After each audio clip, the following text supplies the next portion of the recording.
Hello and welcome to what I'm calling Schoolism.com bonus. I haven't done an art cast in a long time, so mainly because as I was been putting together a lot of all my lessons with the school. And I thought, it might be kind of cool now since I have the technology on how to do videos and everything with my recording. I decided that's what I'm going to do. I can start talking about certain things while I'm recording. So this is a little schoolism bonus. This is the sort of thing that I discuss and go into more depth with in some of my courses for my character design class. But what I'm doing here is all about drawing in the sketchbook in reality is drawing from life and trying to capture people and what they're doing and what they're thinking. A lot of times I look at a lot of different people's sketchbooks and stuff, and what I notice is they just doodle a lot. And when by doodling, what you're doing is, you're just coming up with different ideas in your head, which is fine, but you don't really have a basis or an understanding as to why you've even drawn it or why it's working. And a lot of the times those drawings will fall apart. The most important thing that I tell people is not to just carry now that doodle book, and this is something I was talking to a brilliant illustrator named C.F. Payne, and he mentioned this, the doodle book and sketchbook, and I thought, that made perfect sense. So what I like to do is just talk to you about that is don't just carry a sketchbook that you're just going to just doodle in. Make sure you carry a sketchbook that you draw and observe life in, because this is where you're going to grow. This is where you're going to get the knowledge to turn those doodles into something that's a lot more solid and a lot better in the long run, and it's going to help you all around when you're doing your character designs or anything else you may be doing. So observe as much as you can, and the only way you get better at this is by drawing, and by drawing is what makes you get better. So you need to kind of start taking those doodle books and put them aside, buy some new sketchbooks. So you don't need to buy expensive paper or anything else like that. And from there, what you're going to do is just start capturing life. So when you're out at the comic conventions, when you're out at the airport, wherever you may be at lunchtime, start trying to look and observe how people sit, how people react, how people move, how people talk, how people walk, and so on and so on.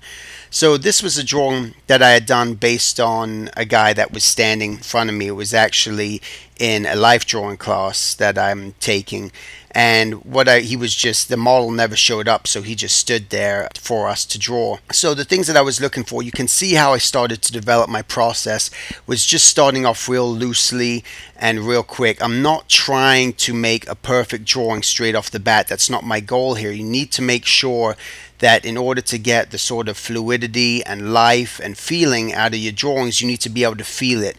You need to be able to feel the weight. You need to be able to feel this person standing there and make sure that you convey that sort of reaction in your drawing. So here I think I've captured the sort of weight of this guy, and a lot of things that I talk about in my character design course is about the negative space and designing and putting things together. This is just one of the things that I'm constantly thinking about as I'm designing. I'm looking around and trying to think of all that different negative space that's occurring within the drawing.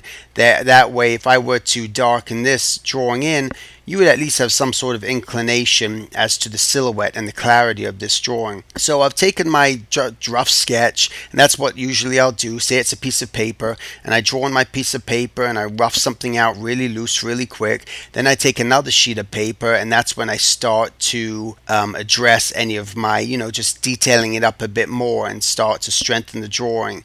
And then if I'm going to do, this like black line on it, the concept is, and I talk about this a lot, is you don't want to trace. If you just start tracing the lines that were down there before, you're not going to be able to capture the life of your drawing that you initially had. So you want to try to maintain that, but this is your chance to start to add any other details or anything else that you wish to do. So just keep in mind just about being loose, stay rough, draw in your sketchbook, but try to capture life as much as you can. Take life drawing as much as you can. All these sort of things are going to help you. And when you come around to doing your, memory sketching or anything else, you're going to have this knowledge of what a person looks like and how they stand, what a profile looks like, what the back 3/4 of someone looks like. Because it's amazing to me to look at certain designers' work, especially when you're starting out trying to figure it out. You haven't really drawn the back of someone's head before, so when you all of a sudden you have to do a turnaround, you don't have the knowledge or anything else. So it's very important that you maintain and understand all this sort of thing, because this is just going to help you grow. And this is all about having fun and enjoying yourself. And if you, it's one of those things where you're not going to get it straight away, but as you know, the more you practice, the better you're going to get, no matter what discipline it is, whether you're trying to play guitar, whether you're trying to, be a singer, whatever it is you want to do. You need to understand that you need to work at it, and you need to work hard at it, and that's how you're going to stand out. So now what I've just done, I've just taken another layer on underneath. And by the way, this is Alias Sketchbook Pro, and it's a really great program. So the thing that you just need to the thing that I did next was I just took an additional layer, and it's just almost like a cell. I've done my drawing, and now I'm painting on the back underneath, the same sort of thing you would do in Photoshop. So this is just one drawing out of hundreds that I do in my sketchbook all the time, and you just want to have fun with it. You just want to enjoy yourself, relax, stay loose, don't feel the pressure of getting the perfect drawing, don't feel the pressure of just that this has to go in a portfolio. It doesn't. Everything you do doesn't have to go in your portfolio. You're going to start to build up better artwork that goes in your portfolio, but this is the first thing that you need to do.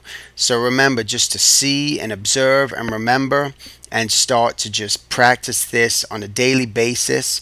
Draw your friends, draw anyone around you. TiVo programs, put it on pause, watch the Golf Channel, watch the football, ESPN, because it's great to look at sports, and draw from that and have a lot of fun. So this is my little schoolism bonus. I hope you enjoyed it, and I'll see you again next time.